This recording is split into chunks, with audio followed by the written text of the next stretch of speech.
Hello, friends, and welcome back to another episode of the Juicebox Podcast.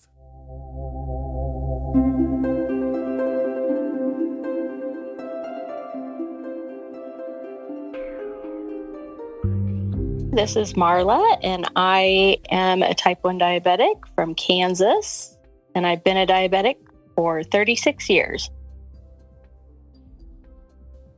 I am here to tell you about Juice Cruise 2026. We will be departing from Miami on June 21st, 2026 for a 7-night trip going to the Caribbean. That's right, we're going to leave Miami and then stop at Coco Cay in the Bahamas. After that, it's on to St. Kitts, St. Thomas, and a beautiful cruise through the Virgin Islands. The first Juice Cruise was awesome. The second one's going to be bigger, better, and bolder. This is your opportunity to relax while making lifelong friends who have type 1 diabetes. Expand your community and your knowledge on Juice Cruise 2026. Learn more right now at juiceboxpodcast.com/juicecruise. At that link, you'll also find photographs from the first cruise. Nothing you hear on the Juicebox Podcast should be considered advice, medical or otherwise. Always consult a physician before making any changes to your healthcare plan or becoming bold with insulin. This episode of the Juicebox Podcast is sponsored by Omnipod 5. Omnipod 5 is a tube-free automated insulin delivery system that's been shown to significantly improve A1C and time in range for people with type 1 diabetes when they've switched from daily injections. Learn more and get started today at omnipod.com/juicebox. At my link, you can get a free starter kit right now. Terms and conditions apply. Eligibility may vary. Full terms and conditions can be found at omnipod.com/juicebox. US Med is sponsoring this episode of the Juicebox Podcast, and we've been getting our diabetes supplies from US Med for years. You can as well. usmed.com/juicebox or call 888-721-1514. Use the link or the number, get your free benefits check, and get started today with US Med. I'm having an on-body vibe alert.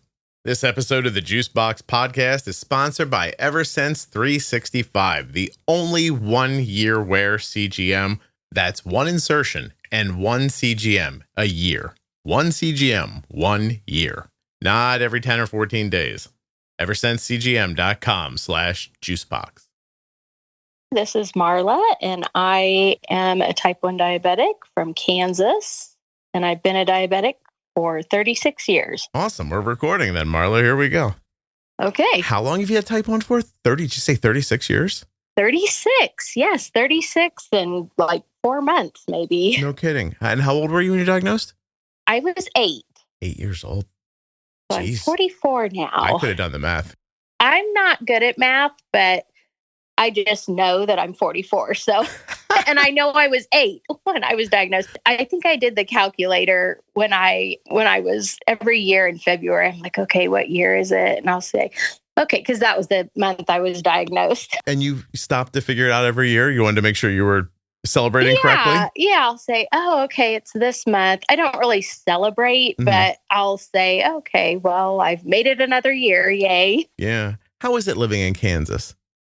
I love Kansas. I've lived here most of my life, and it's the sunflower state, and we grow a lot of crops to feed America. So, and maybe the world. I don't know how far our crops go, but I didn't ask. I didn't. You should have got out the calculator on that and figured it out.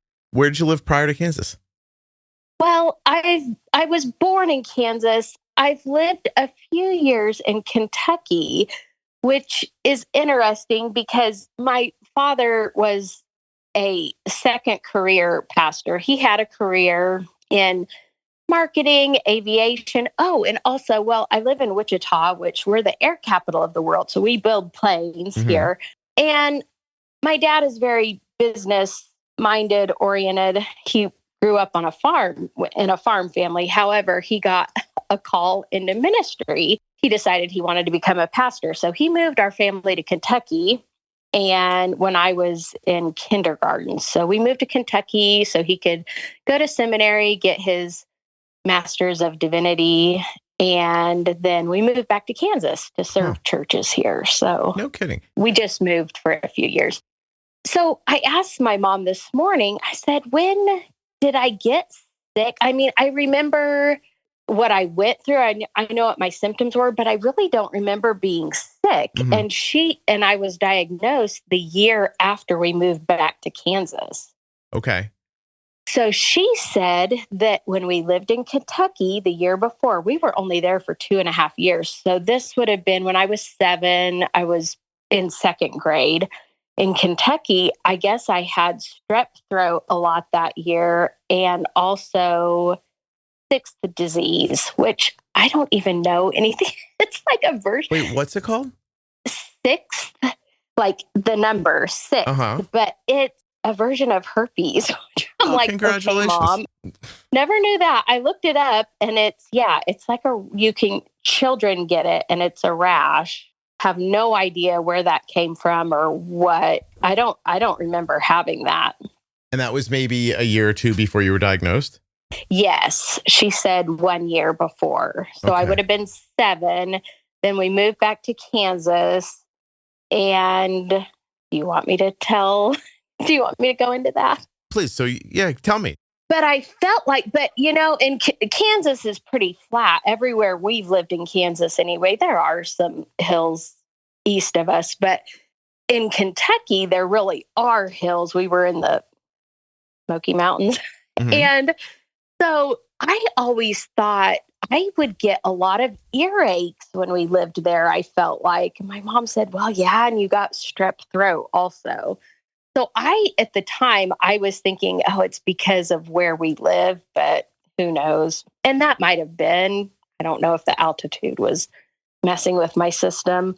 But then we came back to Kansas and we lived in southwestern Kansas in a very small town. So we travel for any kind of shopping, even grocery shopping. I don't even think we had a grocery store. We had a gas station, but we would go to Amarillo, Texas, because they had a mall. Mm-hmm. One day we were there. I guess this was in February. I don't even know why we would be down there in February. But anyway, we were shopping. And I guess every time we turned around, I had to go to the bathroom. And as soon as I got done going to the bathroom, I was thirsty. So my mom, the whole trip, I guess that it was just a day trip. The whole day, she was either taking me to the bathroom or getting me a drink. So when we got home, she said, okay, something's not right. She took me to our doctor and I guess they checked my blood sugar. I don't know. That was probably a telltale sign. You don't remember any of this though, really? I don't remember much. Yeah. So they must have checked my blood sugar, just our family doctor's office, and saw that it was high. But I wasn't in DKA. I don't really know how high it was because we didn't go. I mean, we didn't have a hospital anywhere close, but I know they told us, okay, the next day you're going to Wichita, which was about 5 hours away. Really? Jeez. Hey, you might have had that altitude-induced tonsillitis. I don't know. I love that you were like, it's possible the altitude got me. I think it sounds like I think it's just like I've never heard that before. That might be a new one. You know how sometimes people go up into the Great Smoky Mountains and come down with adenoid? Oh, yeah. It sounds to me like your immune system was just kind of like maybe sputtering and having issues. You were getting sick a lot for a couple of years before. Yeah. Yes. Is there other autoimmune in your family? Well, yes. I knew you would ask. So my whole immediate family, both of my parents and my sister have I think it's hypothyroidism. When you have well, no, it's not Hashimoto's, but they have we all have underactive. Maybe that's hyper. No, I always get them confused. No. You're right. Hypo. So, but like hypo, yeah. What I'm getting at is has anybody ever been tested for Hashimoto's? I don't know. Yeah. Because everybody always says no, but then I realize nobody ever gets tested. So that's true. So, and I know I have a cousin that also has thyroid. I also have vitiligo. I've lost pigment on the top of my hands. Okay. And on a few of my wrists, on a few, like I have more than a few. All three of your wrists three of my have vitiligo on them? See, Scott, this is what I was talking about when I said I'm kind of afraid of what I'll say. So I didn't know which. It's funny, before we started recording, I was like, I ask everybody, do you have any questions or concerns you'd like to talk about before we start? And, Marla's like, I'm a little worried about what I'm going to say. And I thought, she seems so sweet and calm. Like what? Like things like that. Two of my wrists. Like, who says that?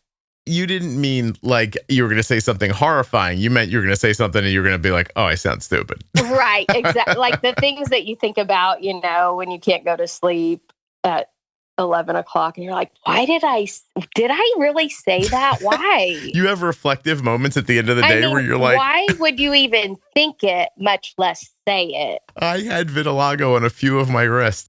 What do you think you were trying to say? I have on two of my wrists, on both of them. You don't I guess need I to could just say two. both. Yeah, you could just say my wrists. Exactly. Hey, that could be the altitude from Kentucky still getting you. I don't know. 37 years later, it's still that maybe that explains all my issues. Well, listen, I'm going to tell you something. I once ate in a Waffle House in Kentucky.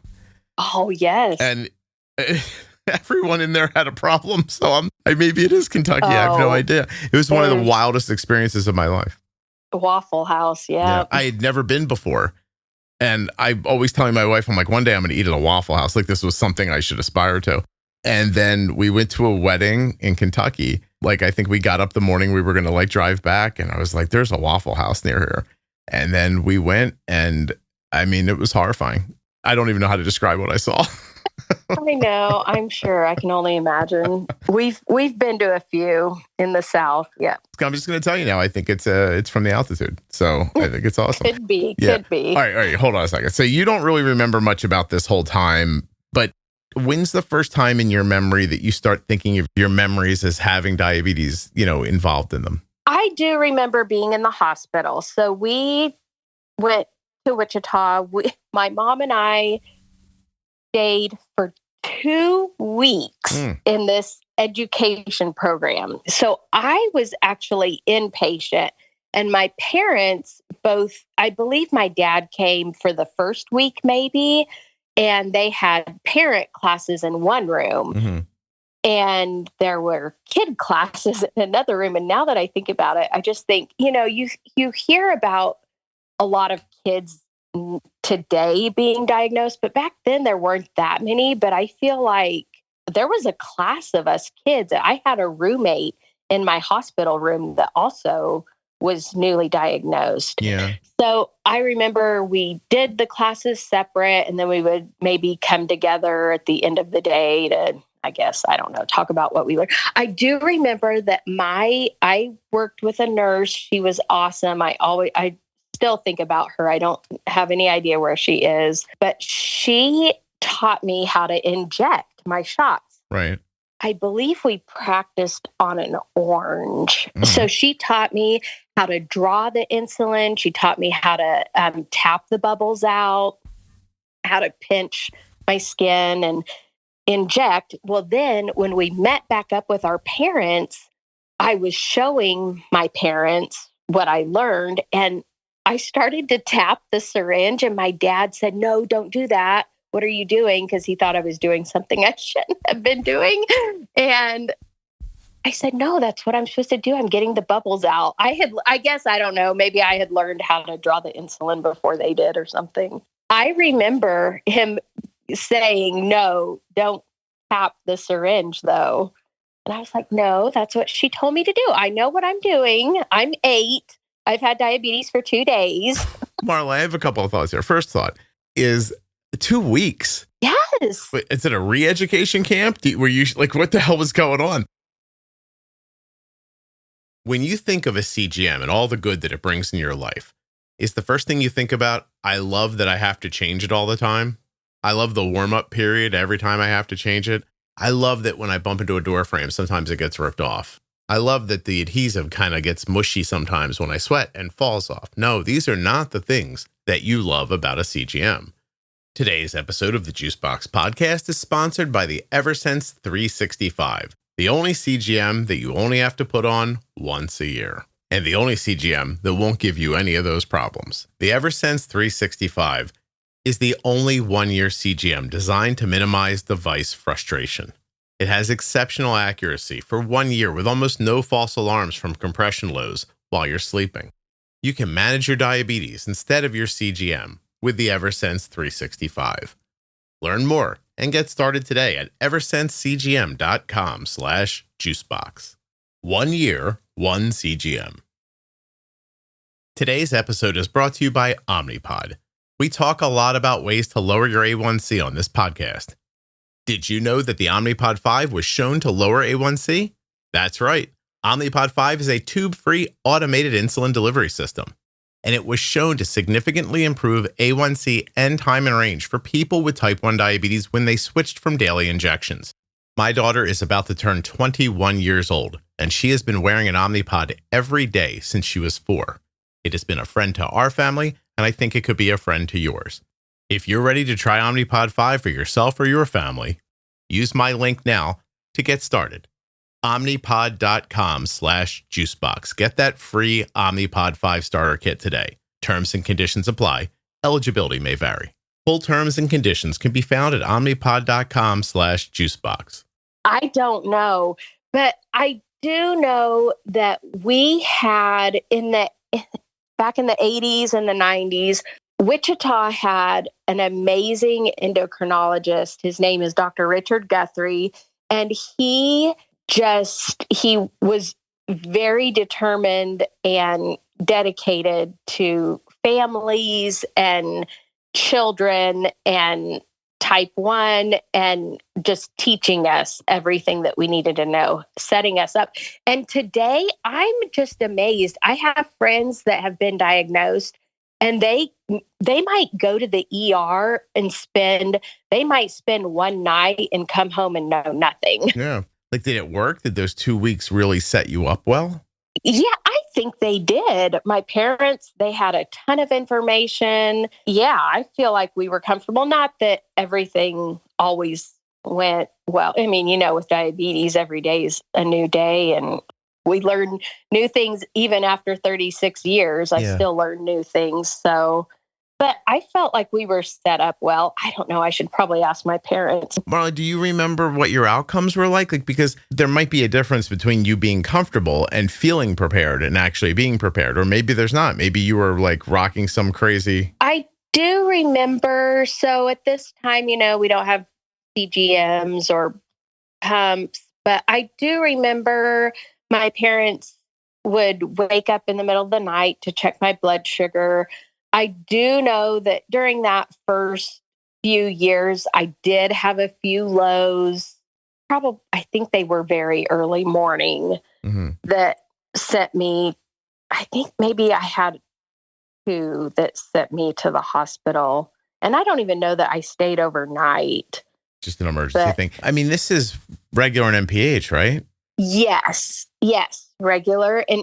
But we also, I remember taking 70/30 also. Okay. So you've been through you've probably been through like 3 or 4 iterations of insulin. And yes. Probably when did you get a pump the first time? 30. So I am MDI. Still today. I still don't wear a pump. I know, I'm so old school. No, but I will admit that after being a part of Juicebox, and I'm actually new to this community. Okay. But after reading so much about them, I'm more open to it today than I ever have been. And I see my endocrinologist in just a few weeks. All so right. I'm going to talk to her. I'm open to it. Now, I struggle with sensitivity with things being attached to me. So that's been my one major issue for me. What are your experiences with having something attached to you that you didn't enjoy? I just don't like things touching me. I just want to be, Marla, are you single? Stickers. No, I'm married. I've been married for 21 years. Well, then you've figured out how to let icky things touch you. You can do this. That's true. That is true. I'm very much more open to it now. Go backwards with me a little bit. Like, when's the first time somebody mentioned a pump to you and what was your reaction? I have always disliked ordering diabetes supplies. I'm guessing you have as well. It hasn't been a problem for us for the last few years, though, because we began using US Med. You can too. usmed.com/juicebox or call 888-721-1514 to get your free benefits check. US Med has served over 1 million people living with diabetes since 1996. They carry everything you need, from CGMs to insulin pumps and diabetes testing supplies and more. I'm talking about all the good ones, all your favorites. Libre 3, Dexcom G7, and pumps like Omnipod 5, Omnipod DASH, Tandem, and most recently, the iLet pump from Beta Bionics. The stuff you're looking for, they have it at US Med. 888-721-1514 or go to usmed.com/juicebox to get started now. Use my link to support the podcast. That's usmed.com/juicebox or call 888-721-1514. Yeah, this is a whole nother ball game. And maybe this is why I've been so against it up until recently. Go ahead. I mean, when did they come out? I really don't remember the exact time, but I do remember them introducing it at my doctor's office, my very first endocrinologist. That was so awesome. But I remember it being very strict. And I believe I was probably in junior high or high school. I might have been in high school when, control isn't maybe the best. Mm-hmm. And I remember them being very strict. I had to log every single number, and my A1C had to be like perfect. Below 6 before they would give me one. So I believe at the time that probably just set me off. I'll never be able to do that. Not that I would never be, I've been in the 5s before, but not that I would never be able to do that. But I think from the get-go, it was probably a negative, just okay, I'll never be good enough. You felt like you weren't doing what they were wanting from you. Yeah. The pump was going to be control, or the man having you, or... Probably some control also. Probably I like being able to inject. Not that I like taking my injections, sure, but that's just what I've done. So you got accustomed to it. Yes. But I will say, so I began wearing a CGM, though. I've always been open to a CGM. I began wearing one when I was pregnant 10 years ago. Okay. So I did that.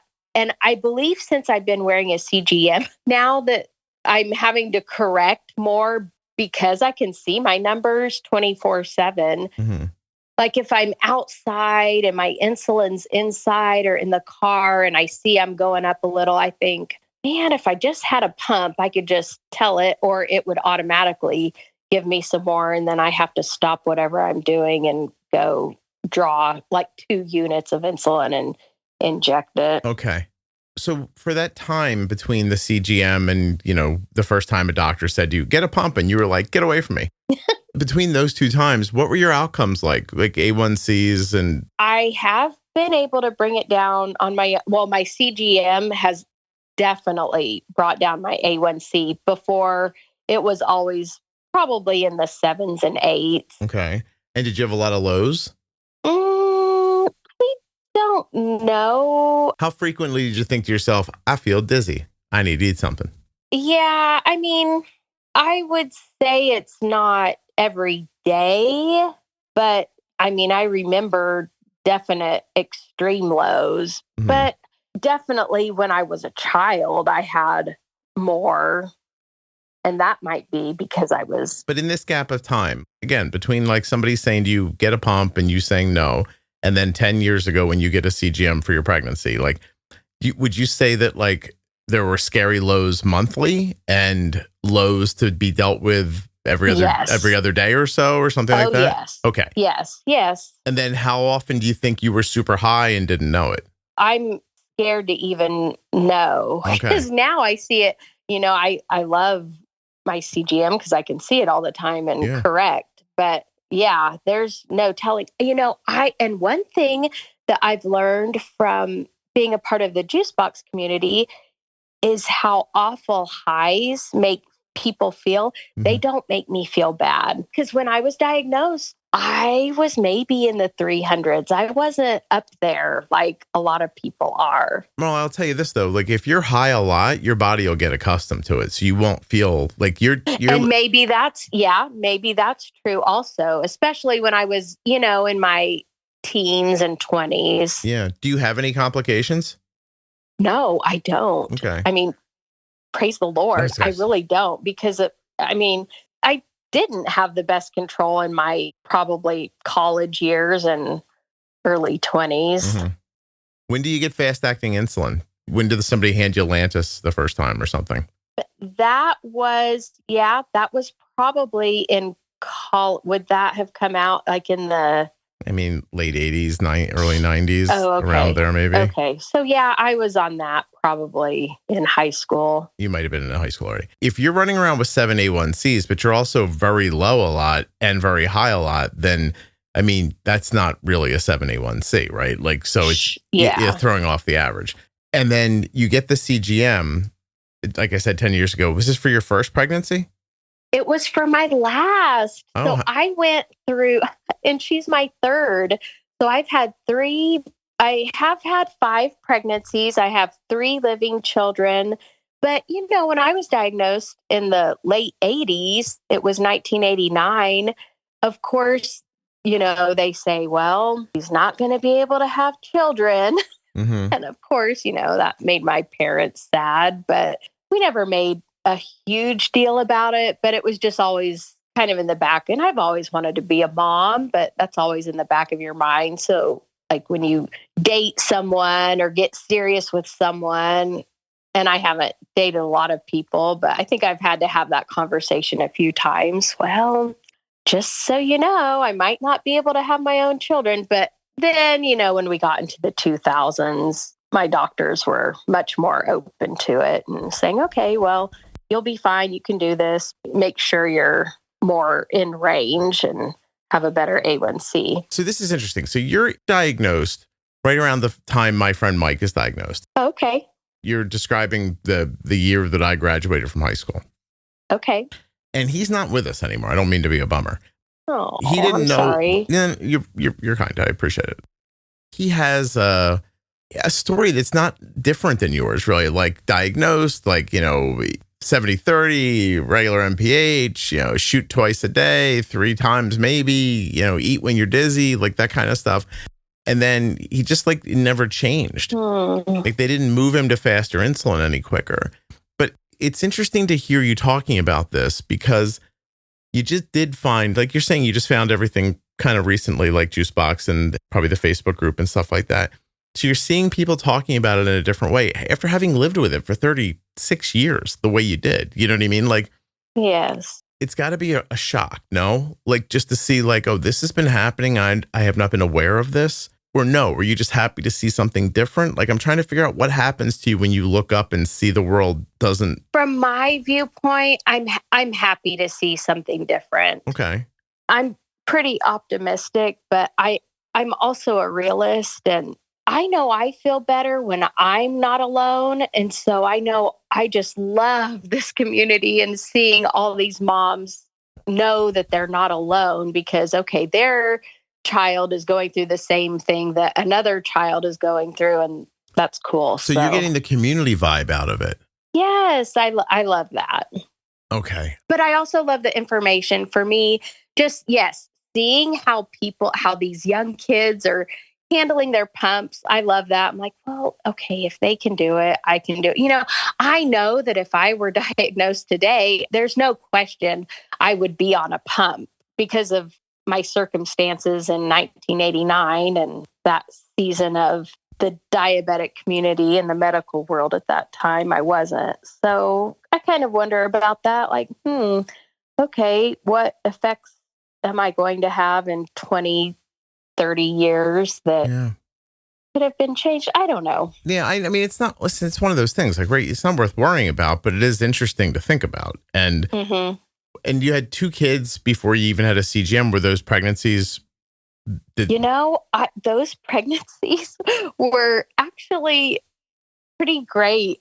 I had healthy pregnancies. My A1C with my first child was probably the best it's ever been. I was 5.6, I believe, when I was pregnant with her. However, I did have 2 miscarriages before I had her. So after my miscarriages, I said, okay, and my A1C was maybe in the 6s, during those miscarriages. My doctor doesn't believe, we don't know what caused them. My doctor doesn't truly believe it was diabetes, but who knows? I think the A1C is nice, but I think the unpredictable variability is probably, it's hard on you. It's hard on your system, right? It's got to be hard on a fetus too. Right? So you don't have a CGM. I mean, you didn't get a pump. Did you think of yourself as behind? I got my A1C down to 5.6 or 5.7. Yes, on shots and just my glucometer. I took that glucometer with me everywhere. I didn't used to take it with me everywhere, but I did that year. Yeah. So that was 2007. So, and you're 34 then? Yes. Ish? Well, no. At that time I would have been 27 because she was that was my first. The first. I did have one weekend where, I know now I was dehydrated, but I woke up with a migraine, and I've never had a migraine in my life. Mm-hmm. I rarely get headaches, maybe once or twice a year. I woke up with this just pounding headache, felt sick. I was throwing up, and I was just in so much pain. My doctor, we kept calling my poor husband. He kept calling my OB saying she's not getting better. He kept saying, go to the store and get Mountain Dew, have her drink, 40 ounces of Mountain Dew straight and see if that helps. This was medical advice? Yes, for a migraine. I appreciate that you guys, I mean, he wanted you to have caffeine, probably. Yes. You could get that from tea. I just wanted to say. All right. So we end up in the ER. I think my mom came to stay with us because my husband's, he cares so much. He loves me so much that it overwhelms him when something like that happens. So we end up at the ER, and I'm like, what is going on? They're like, we don't know why, but let's give you some fluids. They didn't give you the Mountain Dew. Somebody didn't yell 40 mLs of Mountain Dew stat. I am not kidding you. They gave me fluids through an IV, and that headache went away within probably 10 minutes. Yeah. You just saw what happens when you're not dehydrated anymore. Oh my goodness. I'd never been dehydrated, I guess, or to that extreme. So that was really the only issue for that pregnancy. I had a great labor with her. She was 6 pounds, maybe 12 ounces. Mm-hmm. And you switched doctors how immediately after he suggested soda to you for a health issue? Well, no, I stayed with him because I love him. I don't love a lot of doctors, but he's actually one that I do love. Has he had any other great influences on you? Did he ever give you chocolate for hemorrhoids or anything like that? Or? No, I think that was mentioned maybe once. I don't think that was mentioned by him, but I think after delivery, yes, I do remember someone mentioning chocolate. That's funny. Are you seriously? Because I randomly just made up 2 things and said it out loud. No, chocolate is a laxative, right? I mean, it's got... I think so. It's got... Hold on a second. Yes, it is. My aunt told me. I need everybody in Kansas right now to pack your cars up and drive in whatever direction seems attractive to you. You got to get the fuck out of there right now, okay? We need people to build airplanes and farm the wheat. we need a couple of doctors for those people, too. I know. Oh my God. No, the doctor is not the one that told me to eat chocolate. Marla, but, after you have a baby, you have to be careful, You don't want to get the roids. You're right. I understand. Normally, they'd give you magnesium oxide for that. But, Oh, my goodness. The magnesium. Yeah. Well, everything with rolling. My other children. So, wait, hold on. What did magnesium just make you think about? My third daughter, my third child, we'll get there. She was what are we talking about? She was my hardest pregnancy. Not so much pregnancy, but delivery, I think. Oh, did she come out sideways, holding onto your liver or something like that? And the delivery wasn't that terrible, actually. I really can't complain about that, but the recovery. Yeah, my magnesium, my OB, I believe she had a little bit of jaundice. And I remember my OB and my daughter's PCP standing in the room, in the hospital room, trying to decide, okay, are we going to let them go? I mean, the jaundice is better with the baby. And I remember my OB looking at my daughter's doctor and saying, I'm going to make this real easy for you. They are not going home because her magnesium's all messed up. I don't know how he said it, but I remember him saying, I'm going to make this real easy. She is not going home.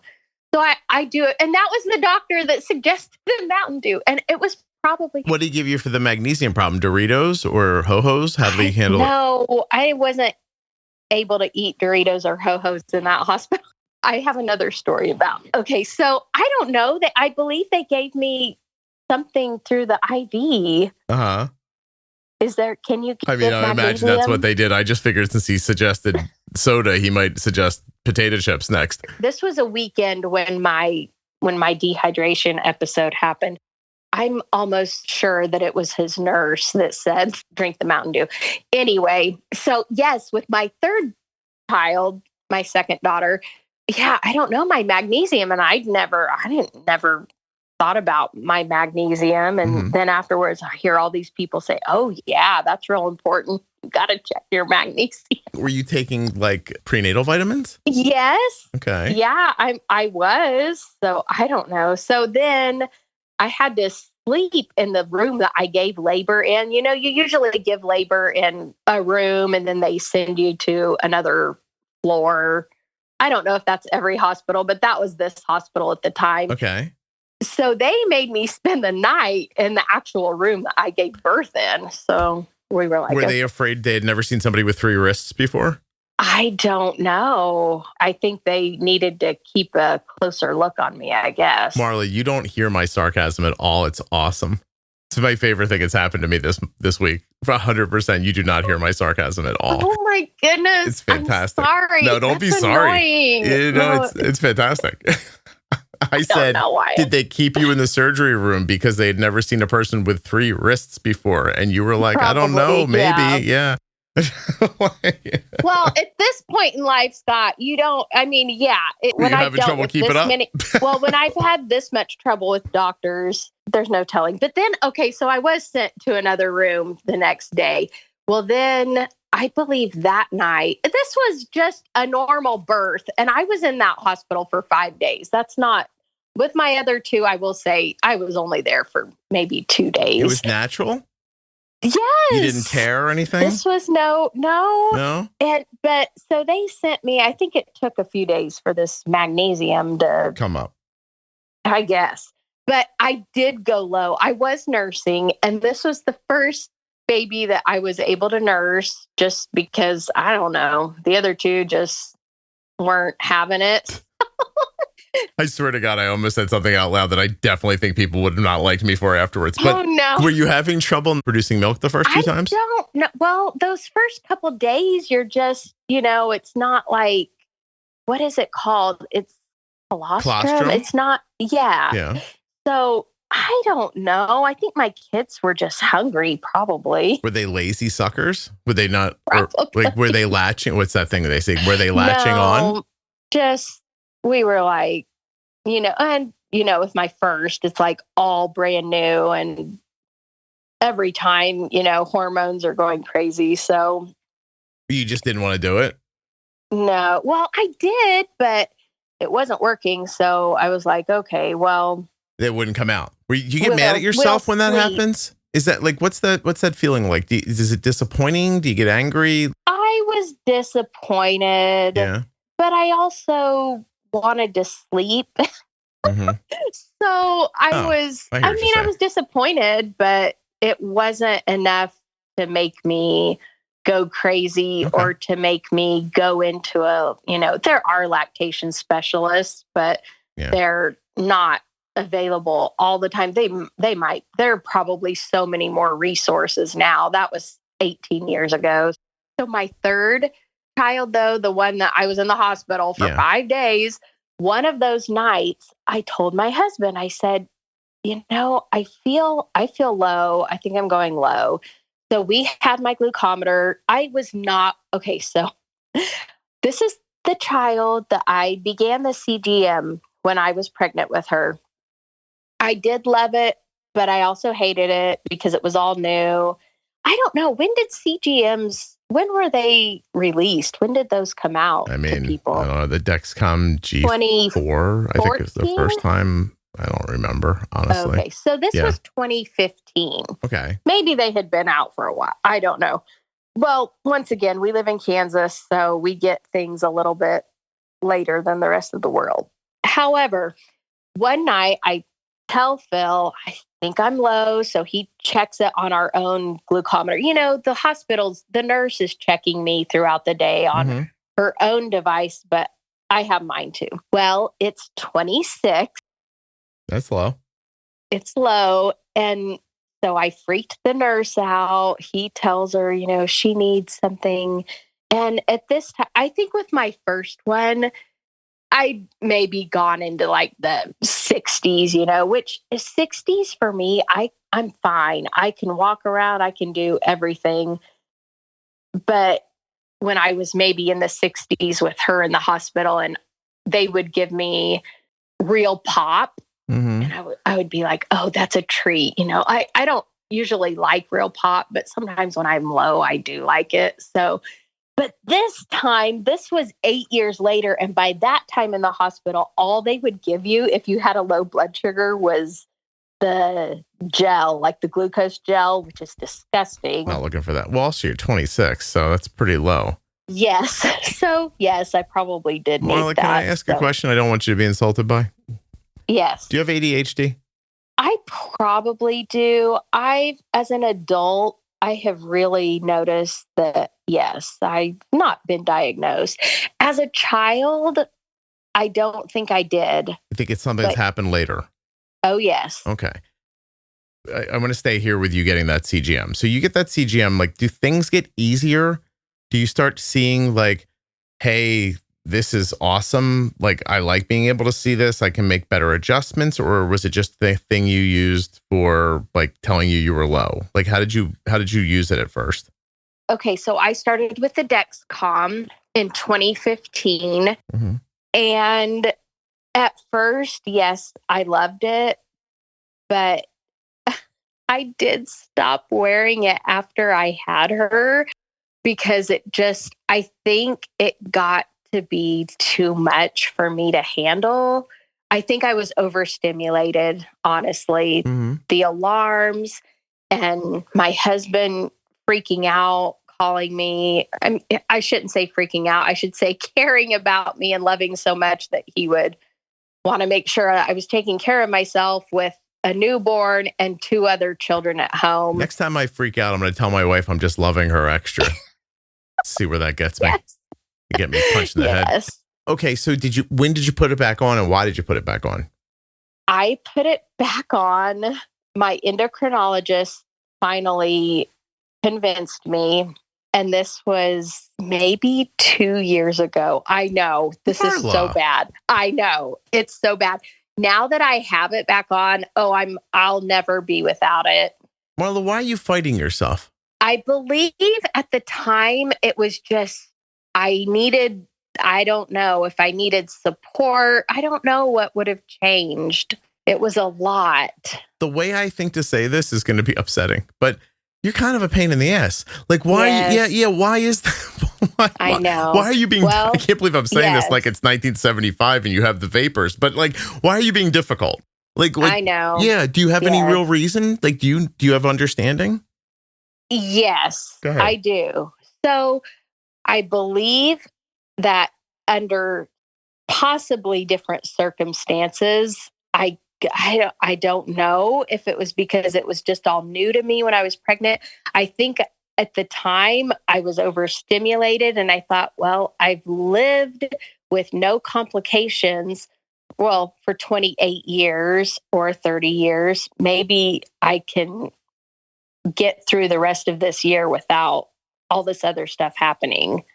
So you were just I don't you know, were hoping? and I'm not saying that's right. No, I don't. Probably wasn't right, but No, that right or wrong doesn't come into it. We're talking about psychology and yes. like what seems important to you. Like, I mean, you lived a long time believing like, oh, getting low once in a while, that's what happens. And this is what happens. Like, so if you just think it's happening the way it's supposed to happen, you might not have a reason to believe that changes are better, that things have progressed.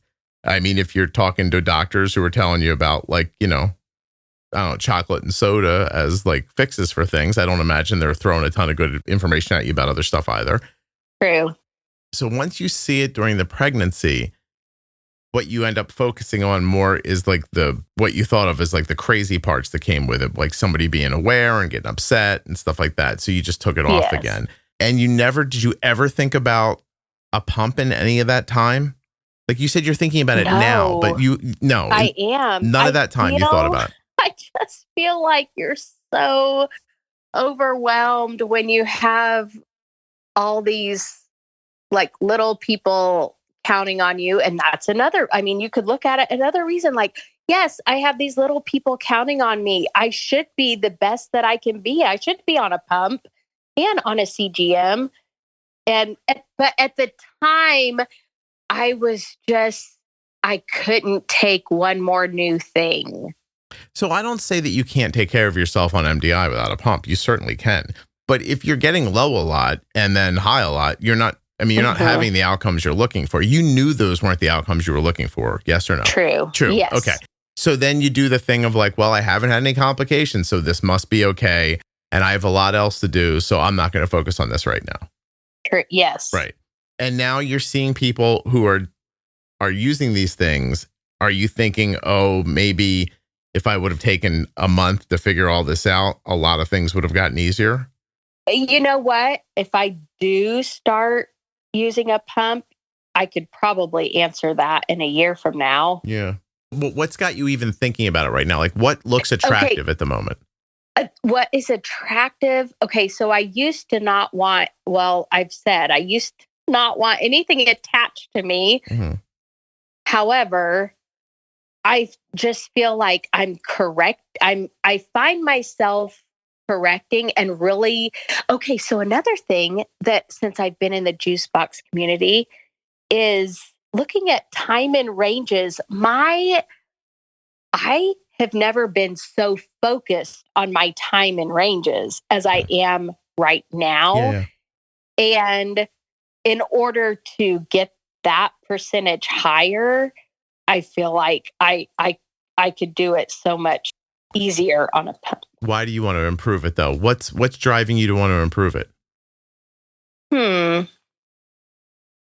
Just the community of people trying that are also working towards it? Yes. Yeah. Okay. Well, have you tried the Pro Tip series yet? No, I haven't. I've read other people say how much more in control they've gotten after doing that. When you're impacted by a community and you find yourself like, I like it here. I like what's going on. I might want to try to, I'm going to try to do some of the things they're doing. And then somebody comes along once, twice, 10 times. I mean, the truth is if you're in that Facebook group, you're going to hear somebody say that, one of those series really helped them every 20 minutes. Yes. So when that happens and now your kids are older, right? And you're not in charge of 3 people all the time. And I'm sure Phil's leaving you alone more often than he used to. Like, so you have a little more free time to yourself. And not because of you, but because he's older. You know what I mean? Like, yes. Hey, you know what happens. When you see somebody say, like, I listen to this Pro Tip series and this is my outcome. And they say it again and somebody else says, but why don't you say, what stops you from going like, oh, that's free. I'll go listen to that and see what they're talking about. And don't be embarrassed because I'm genuinely interested in your answer. It sounds so silly, but honestly, just taking the time to look it up. So I listen mostly when I'm on my way to pick up kids from school. Sure. We are done with school now. So I've thought about that. I'm like, when am I going to listen to my podcast? Because I'll still be in the car, but not for maybe 2.5 hours straight. Marla, what are you busy with? You run an IBM over there? What are you doing exactly? I know. You would think. I mean, I'm a very busy person and I listen to hours of podcasts every day. So, Do? yeah. So I think sometimes I just need it to be silent. Sometimes I just need to turn everything off. I don't need something I'm going at all time. I just get over. Every time somebody's not around, I put headphones in. Okay. To try to learn something. Doesn't even matter what it is. Like the way. So, but another thing that I do, I really just listen to whatever was the last episode. Sometimes I'll search, but for the pros, what is it? Pro tip? Pro tips. Go to episode 1000, hit play. Just let the thing, let it play. Okay. And it'll play 25 episodes through the pro tip series. Then I think there's one new pro tip that's in like the 1400s. You'll have to go find it. Okay. So the reason I asked, and I'm certainly not coming down on you, and I don't want you to be embarrassed or think that your answer sounds silly, because I don't think any of that. But I'm in a unique situation where I've made this thing that people overwhelmingly agree works. Not everybody loves it. I'm not saying everybody thinks it's awesome, but like a lot of people all over the world are like, this group of episodes is really valuable to me. And then I somehow attract what I think now is coming up on 70,000 members in a Facebook group. And I am faced every day with the idea that the majority of those people will not try that podcast. I can't wrap my head around that. Like, because like they're looking for help, they find help. When they get there, all they can hear being shouted from every corner of the room is, hey, try Bold Beginnings. You should try the Pro Tip series. You know what? I know you might not have a thyroid issue, but if you do, or maybe if you're even worried that you might, like, here's 4 episodes about that really will set this right for you. Like, this saved my life. These are not my words. That saved my life. Scott saved I read something before I started interviewing you today, made me cry. Like, from an older man who laid out his history, his health history, and a long note. And at the end, it really is just like he just said, I just am saying this so I can say thank you to Scott. Oh, I cried, like tears came out of my eyes. Now, I think I welled up, but the ladies in my life tell me that if you well up, you're crying. So I'll just say it. I was crying. Okay. Someone was cutting onions. I just think I got emotional. Sure. But nevertheless, like, I am daily faced with the idea that people see that man's post or a post like it and then go, I don't know, how do you get all the way to the pro tip? It's so much work. And when am I going to listen to it? Never mind. I'm busy. What are you busy with? I got to pick my kids up at school. The whole day's 24 hours long. Sure. Yes. So that's the thing that I can't. And I'm not saying that I'm probably not doing that in my own life with something else. Like, don't get me wrong. Like, I'm sure there's something I should be doing right now that I'm not doing. I'm trying to understand people so that I can intersect with them in a way that would give more people the opportunity to write the note that guy wrote. Yes. Like, I want you to feel that way. Yeah. Can I tell you something? Before we started the interview today, I was texting with a business partner about something we're doing together. And they just said something to me that said, like, what do you dream of? And it's not exactly what they said, but trust me, it got the conversation moving in that direction. And then I had just read this guy's note and I'm all like emotional, and I respond back and I said, like, I don't know, like something you probably wouldn't say to a person you're doing business with. I said, honestly, like, I think about being able to live in 2 different climates so you can run from the weather, but I want to be near my kids, so I probably wouldn't do that. And I'm pretty boring. Like I said, I just grew up broke. Like, I've been focused my whole life on just like having money to retire with, or like not get sick and not be able to afford something.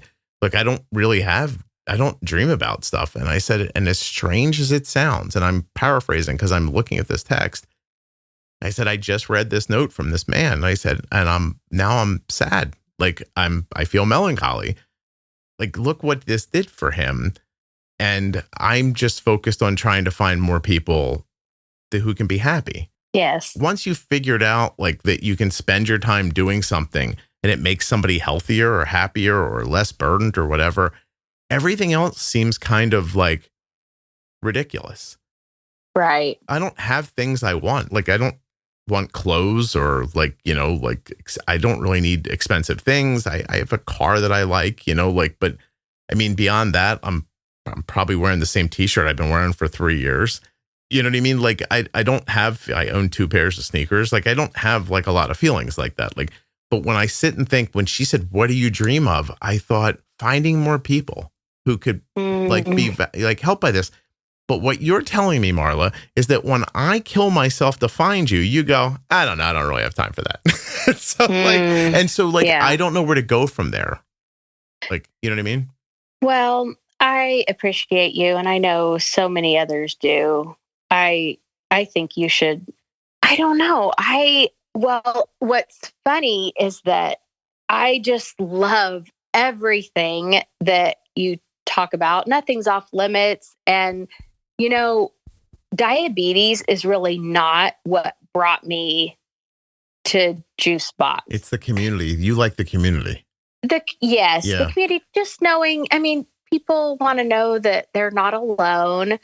And I love reading these stories from parents' perspectives because it helps me to see what my parents were maybe feeling in the 80s and 90s. Because, honestly, So is the answer, Marla, like, I'm not getting everybody and I just shouldn't think about that?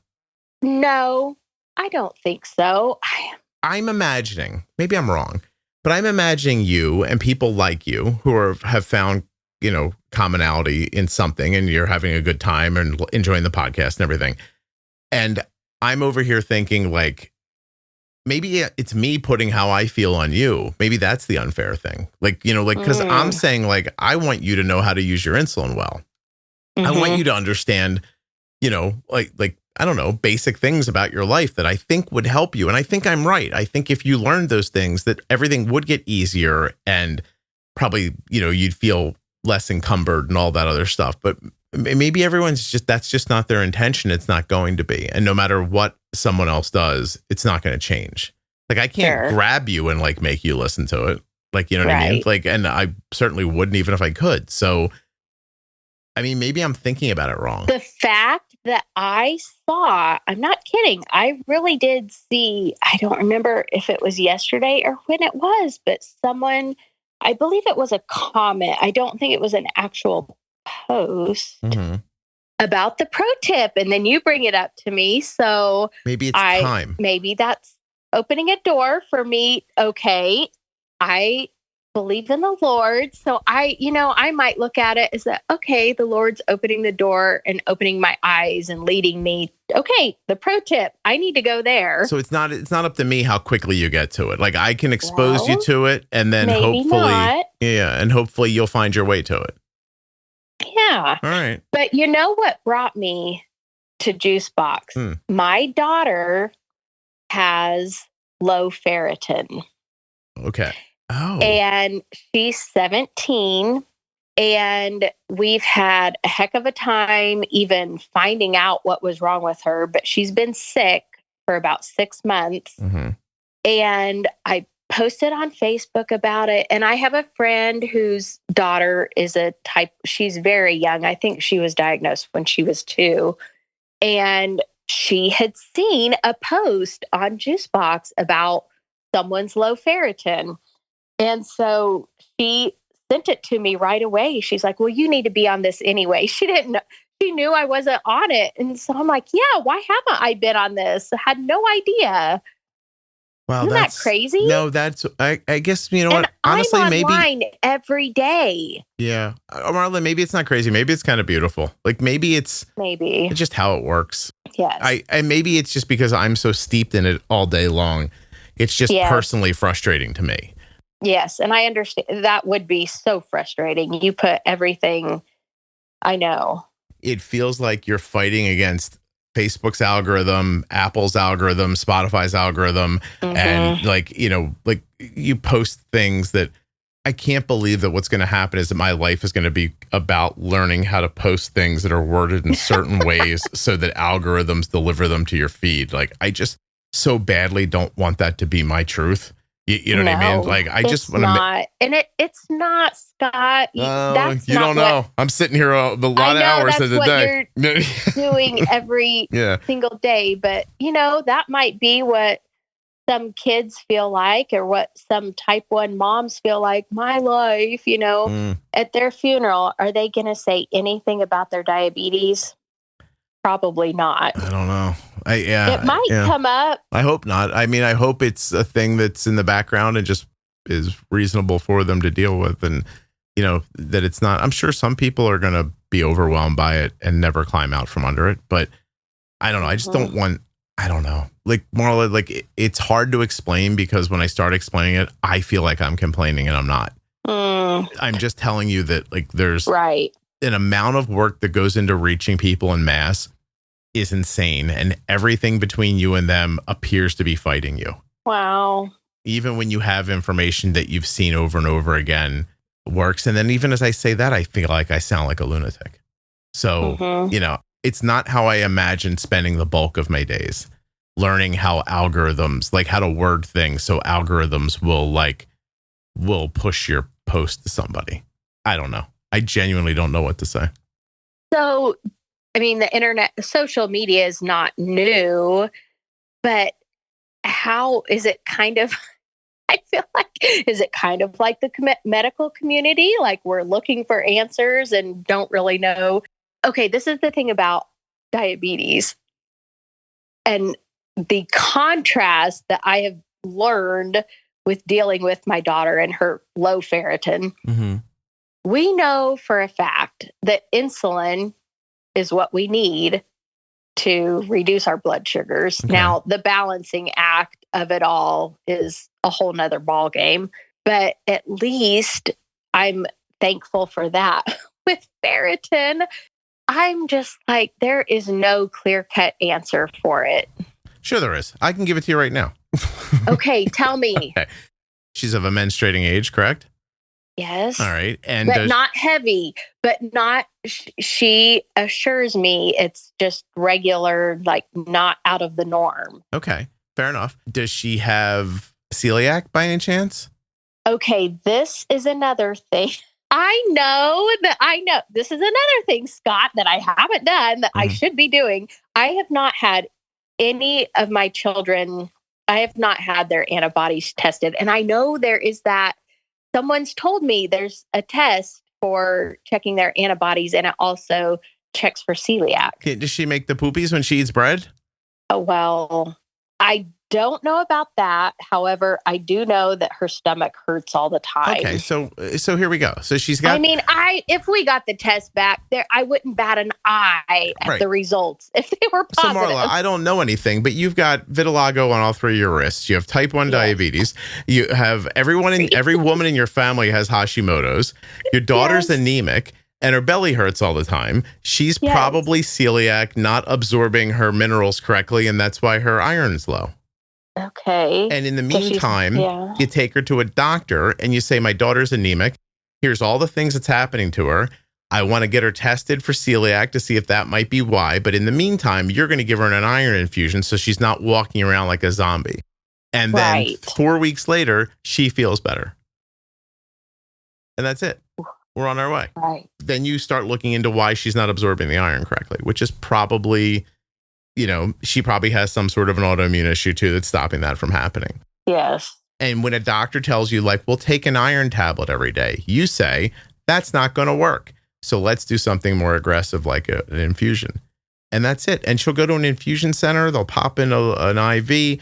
They'll jack her up, maybe depending on your insurance, they'll give you one of 2 different types of iron. One you have to have infused a little more often or more frequently to get yourself up. Maybe it'll take like 4 visits, and another one, it's like 2 visits. Okay. And I'm telling you that once her red blood cells regenerate again with all that iron in her system, she'll turn back on like a bright light.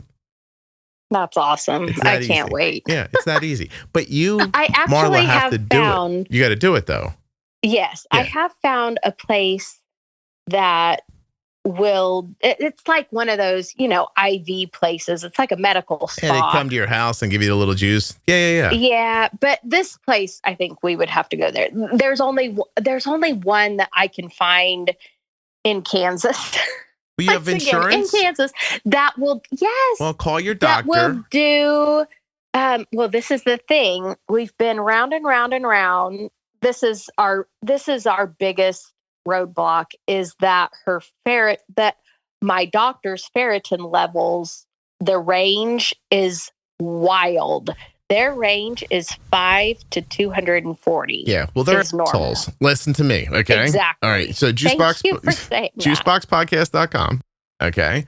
You go up to the top. Hold on. I'm trying to get on my own website, which always feels goofy. Can you imagine? I'm like, let me just go to my website right now and I'll, yeah. So you go there and you want to go to, let's see what we have here for you. I'm going to tell you to go to episodes and then, no. Yeah. Go to series and by the way, you just talked me into making a series about iron. Oh, please. Yeah, I just did that in my head. Please do. We're going to go now to the thyroid series, right? Okay. And you're going to look for episode 413. It's called Thyroid Disease Explained. And I think in that episode, Dr. Benito also talks about ferritin levels. And she says very directly, a woman of menstruating age with a ferritin under 70 is too low. Thank you. Yeah. Thank you for saying that. Right, so hers, we've had it checked twice. In March, it was 7. And in April, it was 9. Cover and your we were ears. Told, Cover your ears, Marla. Cover your ears. Okay. I don't want the Lord to hear this through your ears. Your doctor's okay. Yeah. So is this the Doritos and soda guy? No, it's a different another one. Oh but my it's God. The same one. I will say it's the same one that was in the hospital room with me when my OB had to tell him, I'm going to make this real easy for you. Neither one of them are going home tonight. Yeah, listen, I don't know what you're dealing with over there. Okay, episode 413. 413, she'll say it directly in there. Listen, I'm going to explain this to you. You already know this, but you're going to go back and fight differently. The test ranges that come back on labs, all they mean is this is the range we see people fall into. Yes, I have tried to figure out. The doctor sees green and they say, oh, this is fine. I've not met your daughter and you have not spoken directly about her today. And I could describe her to you right now because I know what low iron looks like.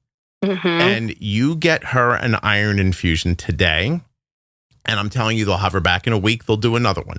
If you've got great insurance, she'll be done. If you have insurance that wants the cheaper one, you might have to go back a third week and a fourth week, right? It takes 30 minutes. You go in, they pop in the IV, they push in the iron, it's over.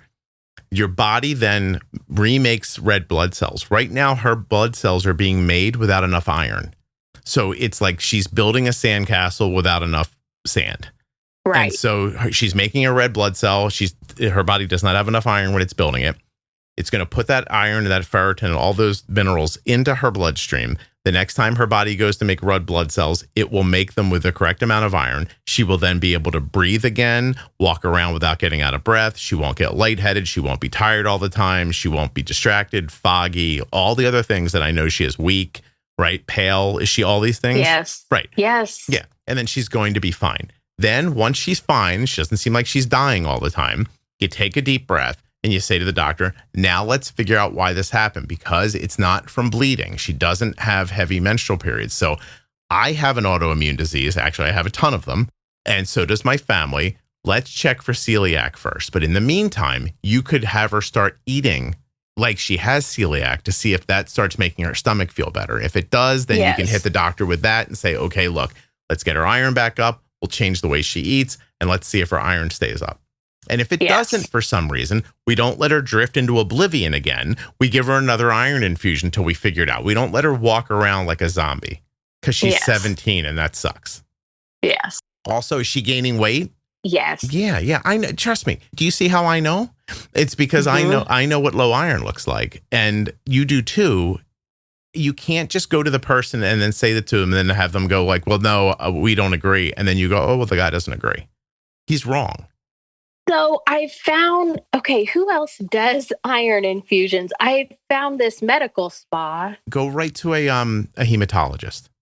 That's okay. Well, that's another issue I'm running into. I have asked to be referred to a hematologist. Our doctor flat out says no. Now, I have found another doctor. I'm done with them because they said, no, she's in normal ranges. She doesn't need to go to a hematologist. What's his answer to her problem then? Yeah, exactly. You know he's going to try to put her on an SSRI soon and tell you she's depressed or something like that. Well, yeah, that's exactly what he said. Oh, look at me. I know what all the shitheads say. I got you. Go ahead.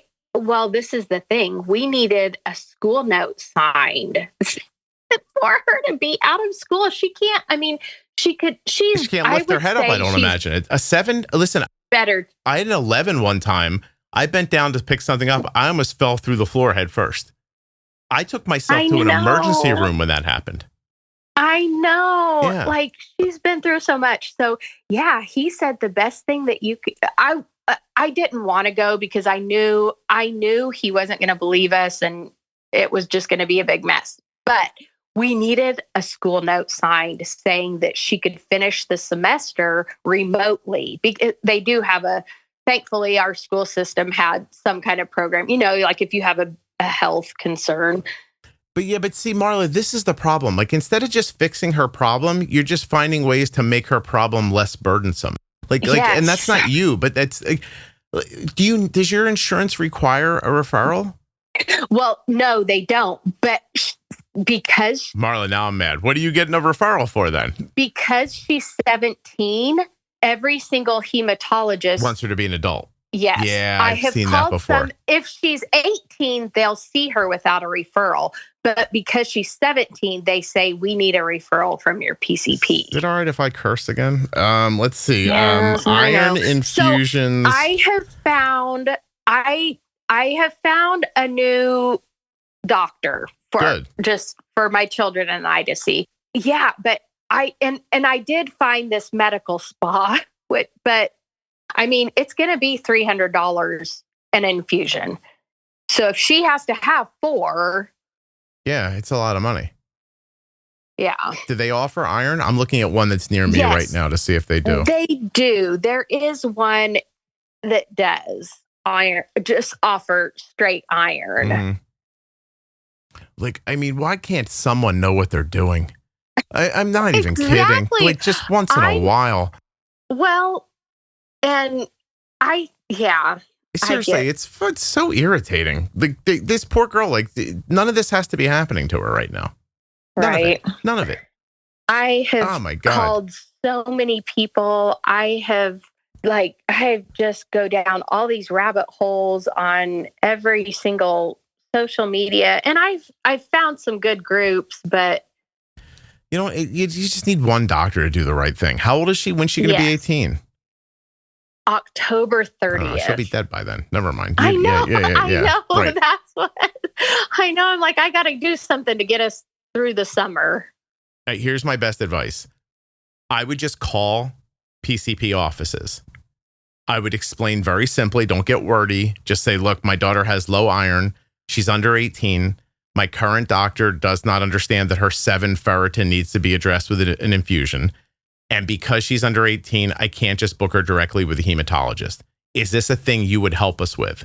Please don't ask me to come in and talk to us. I need to know if you're amenable to getting her to an iron infusion because I don't have time to waste because this girl's quality of life is terrible. Okay, I like that. Put it to them that way. Let them answer you. One of them's going to say, yes, we'd be happy to help her. She definitely sounds like she needs an iron infusion. You go, great. Can you see her today? Okay. This is emergent. She's now out of school because of it certain days.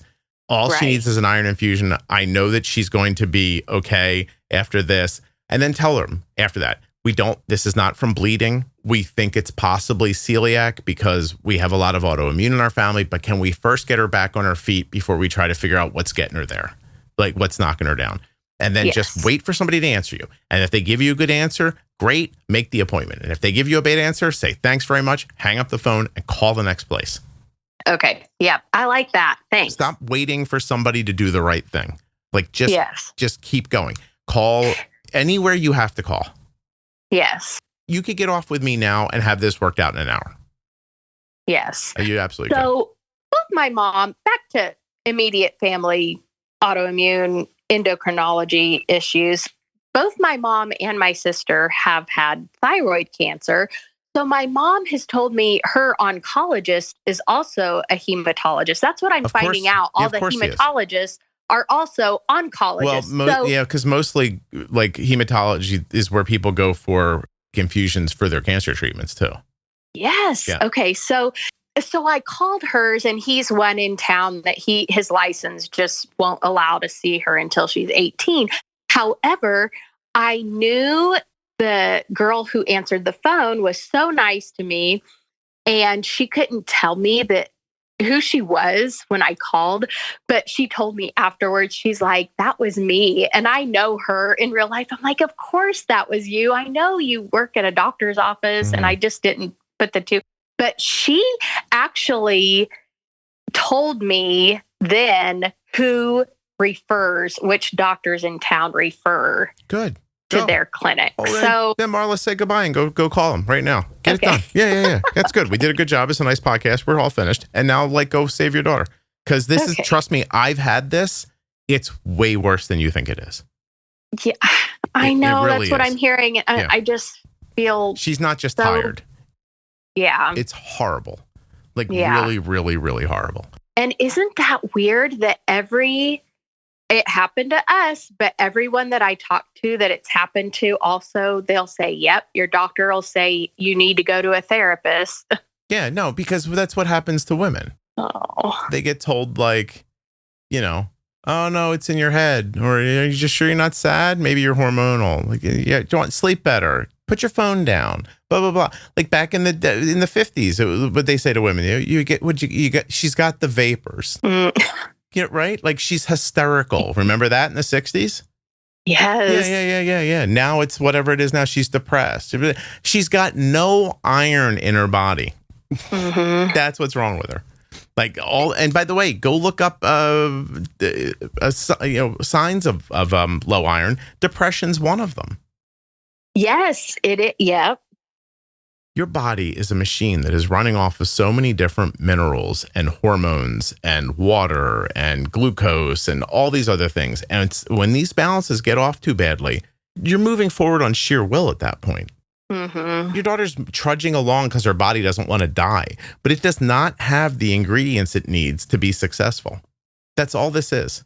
And so you give her the ingredients back. She'll come right back to life like a plant that you put in a window and watered. Aww. And then you look at her and you say, okay, now we need to figure out why this happened. It's very likely, let's go look at celiac first. That's probably what's happening. You're probably not absorbing your nutrients correctly. Or maybe she's eating I don't know. I don't know how you feed her, but maybe she's not getting iron in her food. But the point is she's so low now that even if you tried to supplement her with good food and, vitamins, and she was able to absorb them, to get her from a 7 to where she's not going to feel like this is going to take years. And it's too much. There's no reason to ruin this time in her life. All right, Marla, say goodbye and go do that right now. Please. You're making me upset. Okay.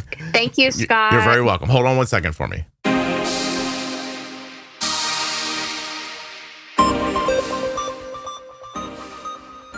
The podcast episode that you just enjoyed was sponsored by Eversense CGM.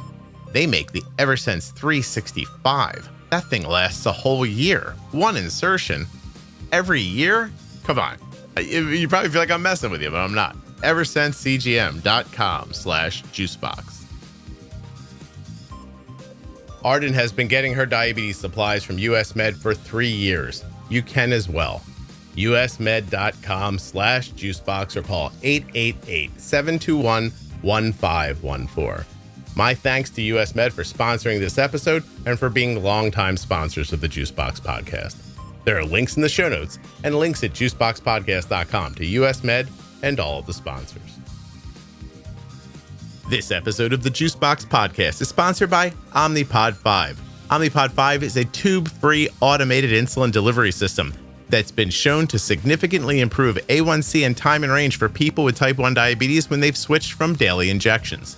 Learn more and get started today at omnipod.com/juicebox. At my link, you can get a free starter kit right now. Terms and conditions apply. Eligibility may vary. Full terms and conditions can be found at omnipod.com/juicebox.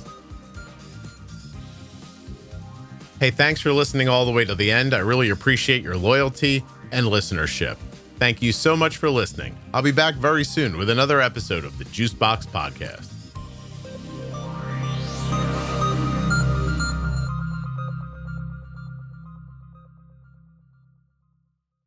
My Diabetes Pro Tip series is about cutting through the clutter of diabetes management to give you the straightforward, practical insights that truly make a difference. This series is all about mastering the fundamentals, whether it's the basics of insulin, dosing adjustments, or everyday management strategies that will empower you to take control.